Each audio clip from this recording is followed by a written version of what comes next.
Welcome to today's Explainer. I am so thrilled you're here. We are going to bring some serious energy today to a topic that, well, usually brings high anxiety: grade 7 English poetry. Let's be totally honest. Trying to figure out what a poet meant can sometimes feel as stressful as a surprise pop math quiz, or, I don't know, trying to decode a cryptic text message from your crush.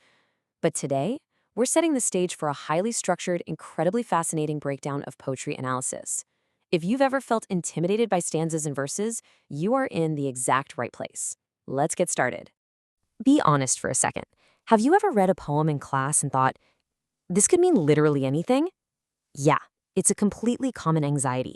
So many of us feel absolute utter confusion when we try to interpret poetry. We read a few lines and feel like the poet is just playing a trick on us. But today, we're going to fix that. So we've got a fun little myth-busting agenda lined up.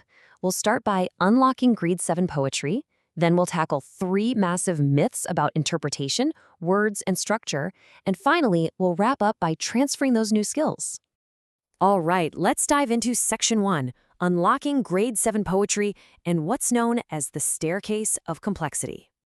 Grade 7 is a major step up on what the Common Core actually calls the staircase of increasing text complexity. Basically, you aren't just reading for simple story plots anymore.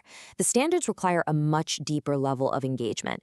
Like this quote from the introduction tells us, students must read widely and deeply from among a broad range of high-quality, increasingly challenging literary and informational texts. What does that mean for you? Well, it means you're no longer just a passive reader. You are a detective now. Your job is to read intentionally to unpack these complex ideas. You're hunting for clues and you're building a case. Moving right along to Section 2, myth: any interpretation works.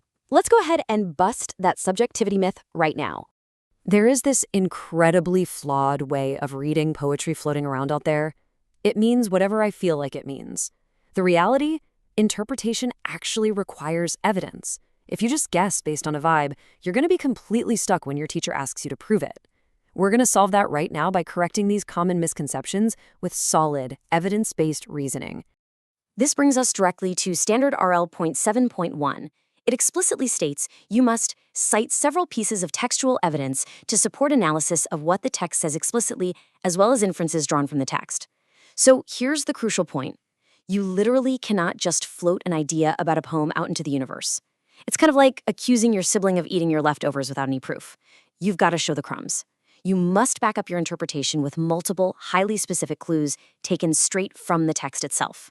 Let's define our terms just to make sure we're perfectly aligned. Textual evidence means the specific words, phrases, or quotes taken directly from the text used to logically support a claim or inference.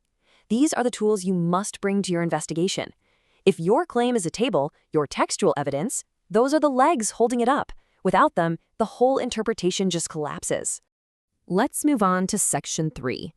Tackling the myth that poetry is just pretty words. We need to analyze impact and sound. A lot of people think poetry is merely decorative, just fancy language. The fact? Words and sounds have very precise, calculated impacts. Every single word, every single sound, heck, every comma in a well-crafted poem is a deliberate choice made by the author to build a specific meaning, feeling, or tone. Absolutely nothing is an accident. And this expectation brilliantly illustrates what grade 7 is all about. Standard RL.7.4 mandates that we determine the meaning of words and phrases, analyze the impact of rhymes and other repetitions of sounds on a specific verse or stanza. The standard demands that we actually measure the exact impact of things like rhymes and connotative meanings. We have to ask, like a true investigator, why on earth did the poet use this specific sound right here? The standard specifically calls out terms like alliteration, so let's break that down. Alliteration is the repetition of, usually, initial consonant sounds in 2 or more neighboring words to create rhythm or mood. Think of Peter Piper picked a peck of pickled peppers. That repetition isn't just for fun. In poetry, it might speed up the reading pace to mimic a heartbeat or create this harsh, biting tone. Conversely, a bunch of soft S sounds might make a poem feel sneaky or even sleepy. Now you have the exact vocabulary to confidently spot and analyze it. On to Section 4, the myth that structure doesn't matter. Let's talk about the architecture of a poem. It's super easy to assume that line breaks and groupings are just, random stylistic choices, like scattered building blocks. But the fact is that form contributes directly to meaning. The architecture of a poem is a deliberate structural tool. How a poem is built on the page tells you how to read it, where to pause, and exactly what ideas belong together. What's really interesting is how totally explicit the Common Core is about this. Standard RL 7.5 says to analyze how a drama's or poem's form or structure contributes to its meaning. The structure itself carries a message. If a poet chooses to write a strict 14-line sonnet instead of free verse, that rule-bound form is telling you something about the poem's theme before you even read the very first word. A stanza, or a specific form like a sonnet, is a structured format or grouped set of lines within a poem. Just think of a stanza acting exactly like a paragraph in an essay. It's used to organize and develop specific ideas. When you know this, you can dissect the poem's anatomy chunk by chunk, rather than getting totally overwhelmed by the whole thing at once. All right, our final section, Section 5, Transferring Your New Skills and Achieving Independence. The foundational documents of the Common Core state that college and career readiness demands students comprehend complex texts independently, without significant scaffolding. That's just a fancy way of saying doing it entirely on your own without a teacher holding your hand. So why does this transfer practice matter for you? Because mastering these specific poetry standards means you are building an analytical engine in your brain.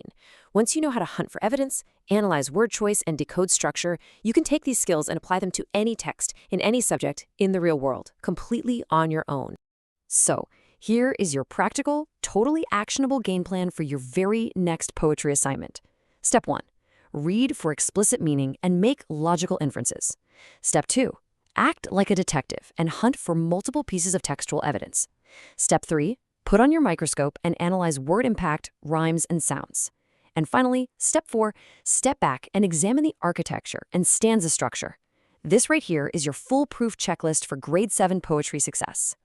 I want to leave you with a bit of a challenge. Can you apply this evidence-based lens to your favorite song lyrics today? I mean, songs are literally just poems set to music, right? Try taking the #1 song on your playlist right now. What exact evidence proves its meaning? How does the alliteration impact the beat? How do the stanzas organize the story?